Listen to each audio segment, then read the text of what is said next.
Alors nous allons nous retrouver maintenant devant différentes photos du misanthrope mis en scène par Braunschweig. Alors le misanthrope, c'est juste quelqu'un qui veut essayer de défendre la notion de vérité.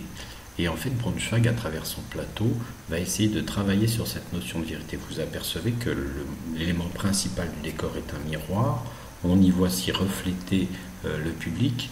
Et en fait, ça va poser des questions difficiles au niveau de l'éclairage. Vous avez vu au niveau du sol, vous avez vu au niveau de l'éclairage des personnages. Et donc, il va falloir trouver un éclairage qui va permettre au départ de jouer sur la configuration du miroir sans éblouir les spectateurs. Mais ce miroir va permettre des tas de choses. Par exemple, il y a cette histoire du lit que vous voyez en arrière-plan, qui est démultipliée en 3 parties. Et puis, il y a aussi le personnage qui est devant, torse nu. Alors, c'est le misanthrope, il n'y a pas à se tromper. Donc, regardez bien les 3 lits. La question qui se pose, est-ce que du fait du miroir, il y a un seul lit ou il y a 3 lits réellement sur le plateau? Il est très difficile de le discerner et vous voyez que la mise en espace renvoie au questionnement même du texte. Et le misanthrope, qui est le personnage principal, est éclairé par une touche et montre bien finalement, par rapport à tout ce qu'il y a sur le plateau, son individualité, ce qui est important pour le reste de la pièce. On a bien donc ici une simple représentation qui nous permet de bien comprendre les choses. À nouveau, eh bien, ce jeu entre les miroirs, vous voyez que les miroirs sont placés en biais, vous voyez qu'on a 3 lits et vous avez l'explication. Vous avez toujours le misanthrope qui renvoie à son éclairage solitaire, mais maintenant les 3 lits, eh bien, l'explication est là, un personnage solitaire, 3 lits en réflexion, qui résolvent l'énigme finalement de qu'est-ce que la vérité pour le spectateur. Vous noterez l'efficacité de la lumière qui évite encore une fois d'éblouir les spectateurs. Et on va pouvoir jouer beaucoup avec ce miroir. Regardez ici par exemple le jeu de la réflexion du personnage assis au pied du lit. L'élément important, c'est de s'apercevoir que les autres spectateurs qui ne sont pas dans l'effet de miroir, eh bien, sont sur le plateau dans leur individualité. Vous remarquez que la zone éclairée correspond principalement à la présence du personnage assis au pied du lit, qui est l'amante, semble-t-il, du misanthrope, mais vous avez aussi la précision des personnages disposés sur les points cardinaux de l'espace théâtral et qui, dans le même temps, vont être éclairés sans réfléchir à la lumière par le miroir. À nouveau ce jeu, vous vous apercevez que les personnages sont à peine démultipliés par le plateau, sont à la fois là et pas là dans les miroirs et en même temps particulièrement présents sur le plateau puisqu'ils sont à la limite de l'éclairage de l'individualité que l'on a vu tout à l'heure avec le personnage du misanthrope. Et donc, vous avez bien cette représentation de tout ce qui représente le questionnement du misanthrope, à savoir qu'est-ce que la vérité, à savoir faut-il toujours dire la vérité, y a-t-il des endroits où la vérité peut être un peu distordue et le miroir joue à cet effet-là. À nouveau cet effet, vous vous apercevez maintenant que le lit disparaît dans l'obscurité et pourtant du fait de la douche sur les oreillers, on aperçoit à nouveau en spectre eh bien, les lits réfléchis sur les miroirs. Et finalement, ce sont les personnages qui disparaissent derrière cette recherche de la vérité, de ce que voit le spectateur, puisque fondamentalement, la vérité, c'est ce que l'on voit. Et ici, eh bien, ce que l'on voit, on est toujours obligé de douter. Et l'éclairage et la mise en espace du plateau, eh bien, vous entraînent en permanence à ce questionnement. Et c'est assez intéressant de s'apercevoir que finalement, les ombres des personnages sont plus dessinées sur le sol. Encore une conjugaison de l'effet. Ici, le lit ne se démultiplie plus, il devient unique.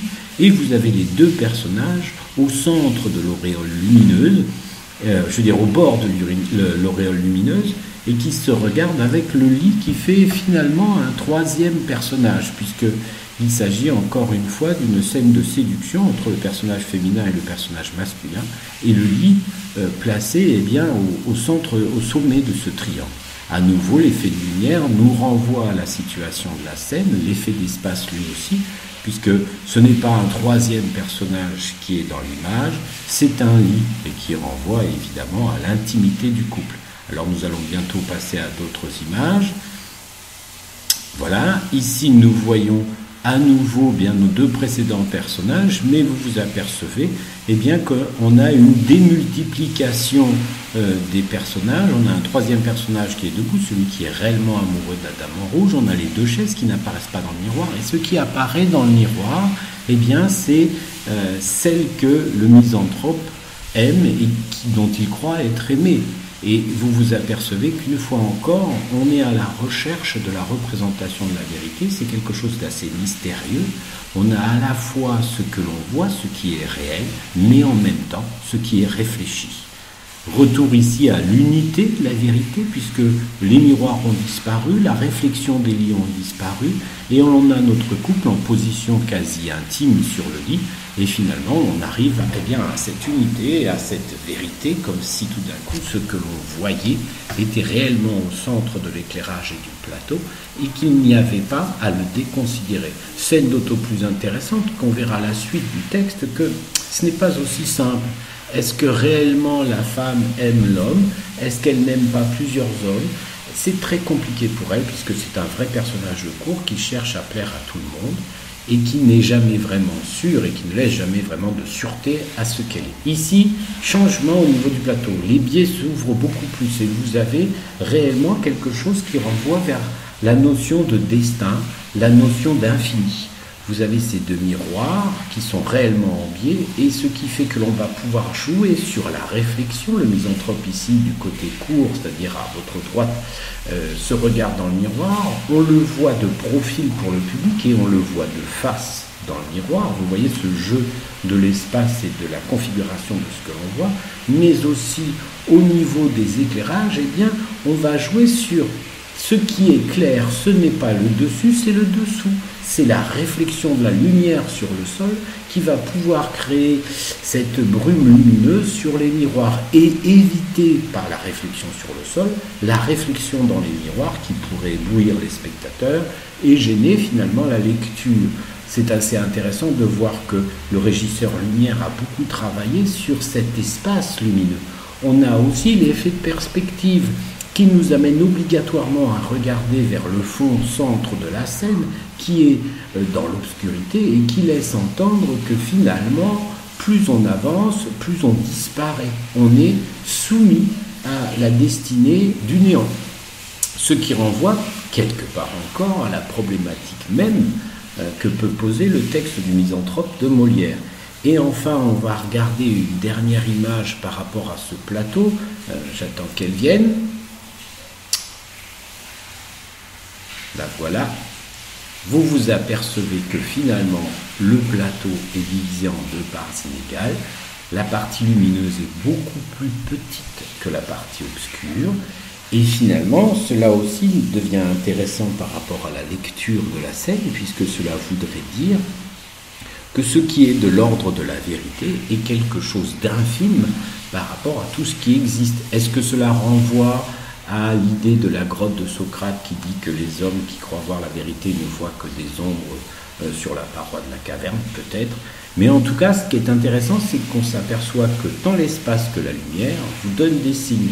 Entrée des personnages avec une lumière bleue à leurs pieds par le fond, donc par la révélation même du destin. Et pourquoi cela? Parce que le personnage qui est à Jardin, qui était celle que le misanthrope croyait être son aimée, va être démasqué par tous les personnages qui sont sur le plateau, à savoir celui que vous voyez avec la veste rose, l'amant un peu sûr de lui, à savoir le misanthrope qui rentre avec la femme en rouge, et à savoir le dernier personnage qui est celui amoureux de la femme en rouge.